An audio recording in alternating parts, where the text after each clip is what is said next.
So it looks like we already have a front runner for the 5th spot in the Yankees rotation. Let's talk about it.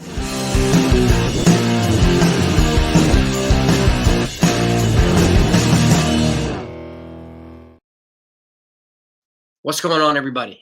Happy Saturday. So, Matt Blake and Aaron Boone were talking, and they said that Luis Hill is not going to have a innings limit or hard innings limit this year. He's coming off Tommy John. He looks sharp. He looks strong. He looks crisp.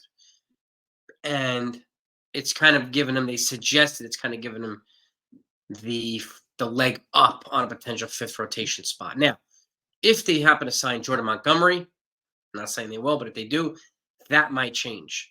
And he might transition to long relief or both. We don't know. We don't know. But and then this is not to say they don't like Will Warren. They love Will Warren. Okay. And he draws a lot of comparisons to Shen-Ming Wang, except he just gets more strikeouts than Warren, but a lot of ground ball inducing pitching. And he was great yesterday, Will Warren. 5 innings pitched. Clean innings pitched.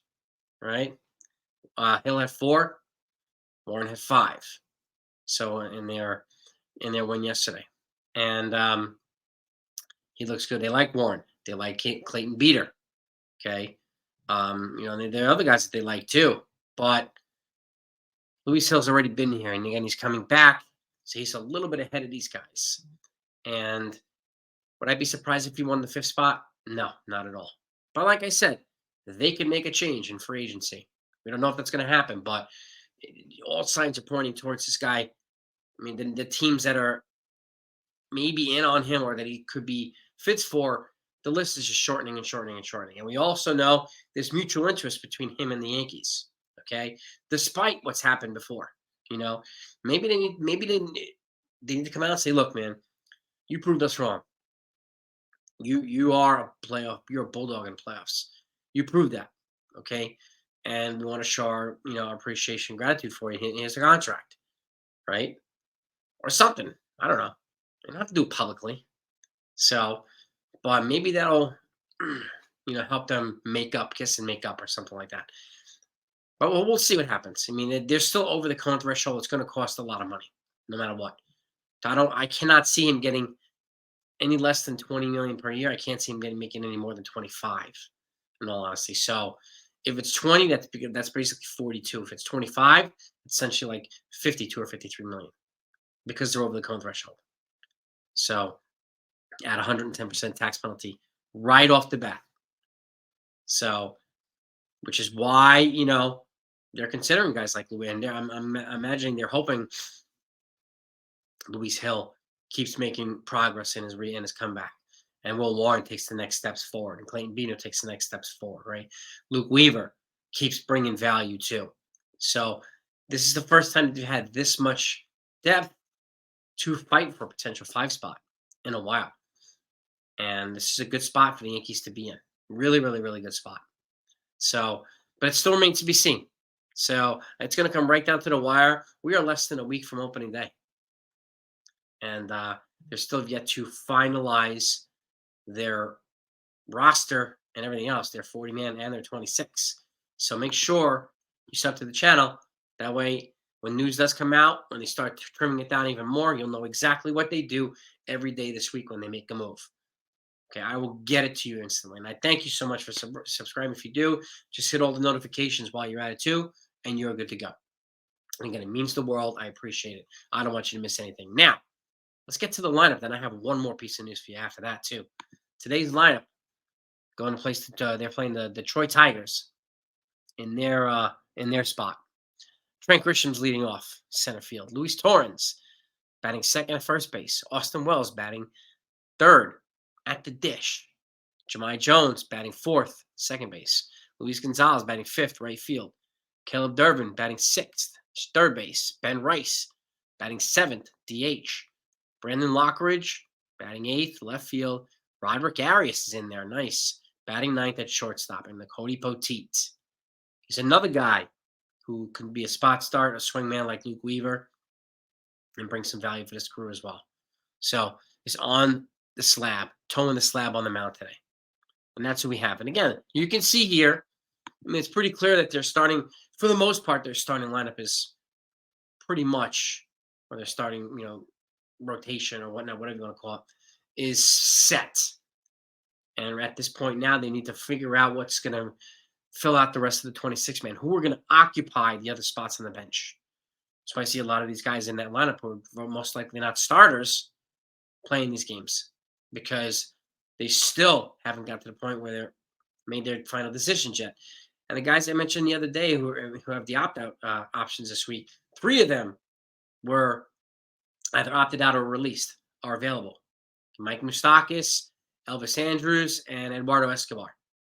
I didn't hear anything about Matt Duffy, but at least 3 of those guys are available for infield or bench spots for the Yankees. We'll see if the Yankees even pursue that. They're looking for somebody who can play shortstop. We know that, right? But beyond that, we don't know. But versatility will come in hand that day. And like I said, I think it's going to be Trent Grisham and either what do you call it, Jose Trevino or Austin Wells that may be on the bench. There's always going to be at least 2 catchers here. So one of them's going to be starting when the other one's going to be on the bench. So 2 spots beyond that, don't know yet. Don't know yet. We're still waiting to find out. So, but now, the plot has thickened in the Shohei Ohtani story, right? I'm going to read out a couple things to you. This is 3:55 p.m. Eastern. ESPN reaches Mazuhara, his translator, by phone. He says he had lied in his previous interview and walks back much of what had said. He tells ESPN Ohtani had no knowledge of his gambling activities, debts, or efforts to repay them. Asked if he had been accused of theft or embezzlement, he says he's been told not to comment, but he declines to say by whom. Obviously, this is all my fault. Everything I've done, I'm ready to face all the consequences. When did Ohtani become aware of the situation? They told me I can't answer anything. And I have some counter reporting to that, which I'll get to in a second, too. Ohtani's representatives, are they representing you? No. Are you taking any form of payment to tell us these things? No. Have you made any kind of agreement to say these things? No. You're doing this of your own volition and free will? Yes. Have you bet on baseball? No. Did you lie to Shohei? Yes. ESPN asked if he had ever purposely misinformed Ohtani while interpreting the issues the reporter is asking about. Mizuhara says, no, I have never done that. The ESPN reporter texts him with a final question. Did you take the money from Shohei's accounts without his knowledge? And then that's where it goes from there. But again, later, the Ohtani spokesman tells ESPN that what has actually happened in recent days is that Mizuhara, I can't pronounce the last name, has been able to control information to Ohtani in his position as the interpreter. And that Ohtani hadn't realized what was happening until the post-game clubhouse meeting when a new interpreter was brought in. He didn't know any of it. Didn't know there was some inquiry. The spokesman says after the game, that's when he found out. He didn't know what the F was going on. Tisha Thompson from ESPN reported. And now, counter reporting by Jeff Passan, who's on I forgot his show, but he had spoken to folks and he had reported on the show that in game 2 when they were chumming around in the dugout and playing and being friendly with each other, Ohtani already knew what was going on before that. So this counters what I just spoke to you, what I just said to you from the testimony given by his interpreter. So this is an absolute mess coming from every different direction. It seems as if nobody's telling the truth. So, and Shohei Ohtani's been unwilling to address the media or answer questions. Now, he could be directed to do that, but it looks stinky and it looks shady everywhere. And I understand, baseball would want to protect their number one cash cow and blah, blah, blah. But at the end of the day, if he winds up being a guilty party here and he did wind up gambling in baseball, like I asked yesterday, is he going to get the Pete Rose treatment or is he going to get the Houston Astros treatment? Pete Rose is banned from forever, right? Can't even get in the Hall of Fame. He's one of the greatest hitters ever. Houston Astros, little slap on the wrist. And the only people that got fired were people that were not protected by the union. Coach, AJ Hinch, GM, and so on. The players, slap on the wrist. No suspensions, nothing. Immunity. Okay. This is one reason why I do not want Alex Bregman coming to the Yankees. Okay. So what's it going to be? Are you going to protect the money that comes into the game or comes into baseball, your business, or are you going to protect the game itself? It's up to you, man. For you're in your last session here as commissioner. How are you going to go out? Because this is going to help define your legacy right here. You're already universally hated, right, by so many. Now, are you going to sell out and protect the cash cow? This is, again, he's innocent until proven guilty. I get it. But if he winds up being a guilty party here, what are you going to do? You're going to sell out or you're going to protect the game, okay? If he's a bad apple, you're going to move on from the bad apple to protect all the good apples? Or are you going to let him spoil it, the lot? This is where they're at right now, okay? I'm sure more information is going to come out, but I wanted to read that stuff to you because what he said was countered by what Jeff Passan said, okay? And now, let me see. He was on, I have it right here. He was, I forgot which show. I'll tell you exactly who he was on, show he was on, so you'll know.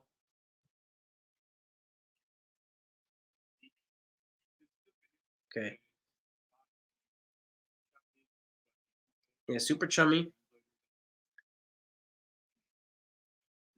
I'll tell you right now.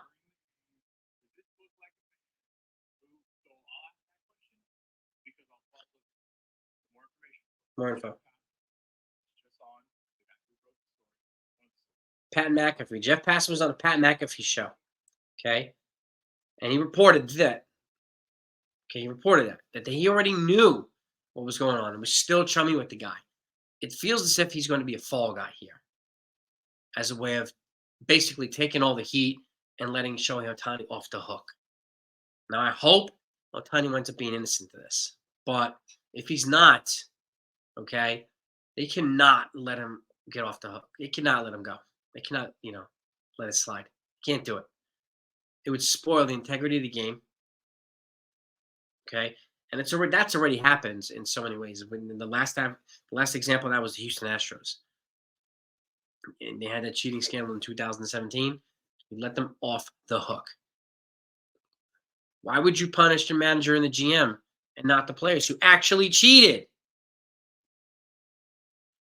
Can anybody answer that question? Like I said, the GM not union protected, the manager not union protected, the players union protected. Ohtani, union protected. So, and there's a lot of drama going on right now with the players union too. Not necessarily related to this. There's other stuff, but what's going to happen here? Are they going to stand up and protect him because he's a union guy? Or are they going to say, look, we protect everybody here. Okay? For the collective health of the sport. We've got to stand up and do the right thing here. Okay? There's going to be other cash cows. I mentioned Jackson Holliday is going to be cash cow, most likely. Paul Skeens, a lot of guys are going to be cash cows. I don't want to spoil it for these guys. Okay? Just because he's a great player, Ohtani. Okay, probably one of the top 2 in baseball. He's not the greatest of all time. Some people have said that recently. He is not the greatest of all time, but he's one of the greatest right now. But with that said, it's not worth his talent's not worth destroying the game. But again, more stuff is going to come out, and I'll keep you updated one way or the other. But I wanted to get your insight on this. Load up the comments. Let's talk about it. And give me your take on it. What would you do? Okay, if he winds up being, a guilty party here. Is he going to protect his friend too? It sounds like his friend's protecting him, right? Is he gonna stand up and do the right thing? Are we ever gonna find out if Ohtani is a guilty party? It still remains to be seen. Let's talk about it. Have a good day.